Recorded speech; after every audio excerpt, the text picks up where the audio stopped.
मशहूर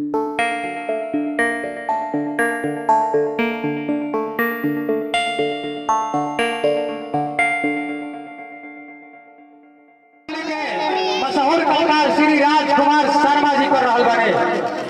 जोरदार ताली होने चाहिए, जोरदार ताली। ताली से स्वागत भरपूर। किनारे भाई खड़ा बा बैठे के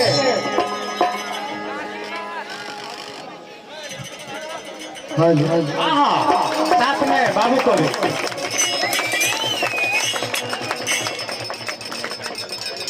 बहुत बहुत धन्यवाद।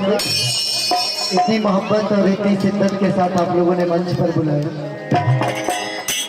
ये करवज की सरजमी है और कोई नया नाम नहीं, करवज हमारे दिल में बसता है।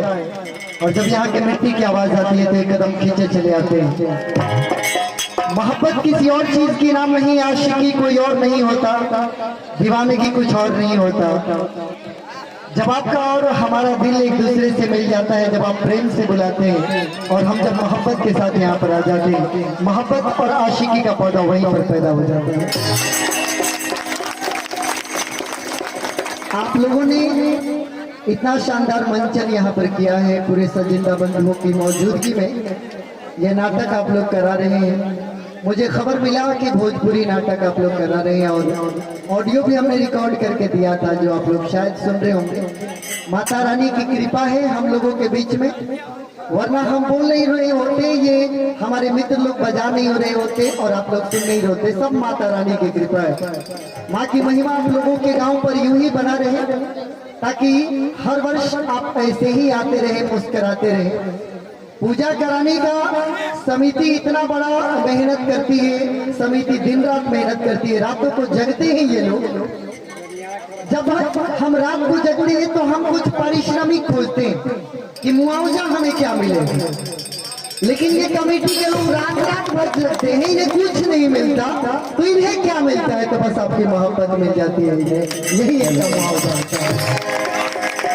आप ऐसे ही मुस्कुराते रहे, लोगों की मुस्कुराहट आप लोगों की बनी रहे।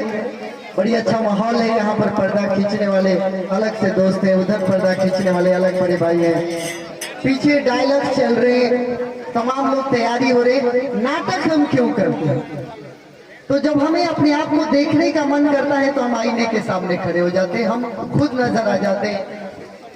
और ऊपर वाले ने भी पता नहीं ऐसा आईना क्या बना दिया, जो दुनिया का सबसे बदसूरत आदमी भी जब आईने के सामने खड़ा होता है तो एक बार अपने हाथों को अपने बालों पे सहला लेता है, एक बार अपना चेहरा पोंछ लेता है।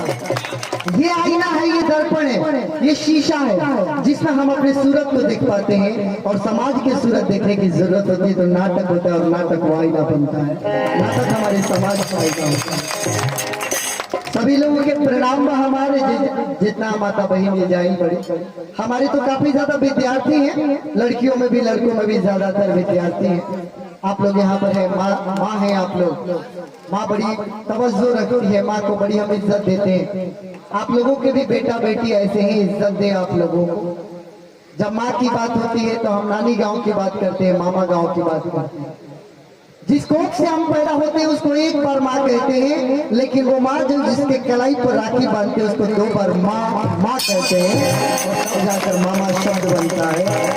ये बताता है कि ये माँ जो मंदिर में विराजमान है, हम इस माँ को क्यों पूजते हैं? क्योंकि हम माँ की अहमियत समझते हैं, माँ को अपने दिल में रखते हैं। जितने भी यहाँ पर नौजुवक आप लोग यहाँ पर मौजूद हैं, पंडाल में मौजूद माँ की पूजा कीजिएगा, नहीं भी कीजिएगा तो माँ खुश हो जाएगी। लेकिन जिसकी कोख से अवतरित होकर आप धरती पर आए हैं, उसके कदमों के नीचे जो मिट्टी पड़ी है वो जन्नत है, उसको जन्नत समझ के अपने माथे पर लगाइएगा, जिंदगी में बहुत बहुत आभार। मैं मनोज कुमार आप लोगों को बहुत बधाई देता हूँ, बड़ा अच्छा लगा। हम तो बच्चों को घुमाने आए थे कि चलो तुम लोगों को करवज मूर्ति रखी गई है, आप लोगों को घुमा लाते हैं, लेकिन इस मूर्ति को देखने के साथ साथ आप लोगों को देखने का सौभाग्य हुआ और आप सबों ने इतनी इज्जत की, मुझे बड़ा अच्छा लगा। तो ये हमारे विद्यार्थी है, कह रहे हैं कि सर एक शायरी बोल दीजिए। तो शायरी तो मुझे लगता है कि जो हम बोलते हैं अगर प्यार से बोल दे, मोहब्बत से बोल दे, तो देख रहे हैं इनके कदम, इनके हाथें थिरक जा रही है यहाँ पर, इसका मतलब कि वो शायरी जैसा ही नहीं लग रहा।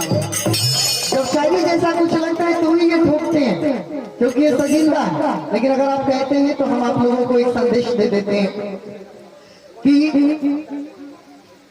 अब क्या बोलना है, बड़ा सोचना पड़ गया, अपने शायरी में डाल दिया हमको कि देखिए आप हमारे विद्यार्थी, आप हमको याद रखते हैं और खुद कमाई से लोग हैं जो कि पढ़ने के बाद भी किसी को अपने गुरु, अपने टीचर को याद रख पाते हैं। तो इसी पर 4 लाइन है कि इकबाल और एक शायर के बीच में मुकाबला हो जाता है। तो एक 2 लाइन बोलता है कि उड़ने दे इन परिंदों को आजाद फिजा में, ए इकबाल, उड़ने दे इन परिंदों को आजाद फिजा में, ए इकबाल, जो होंगे तेरे अपने वो लौट आएंगे तेरे पास।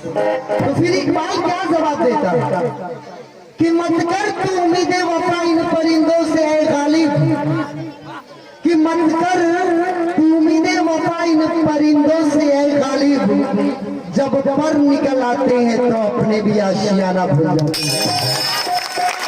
बहुत बहुत धन्यवाद।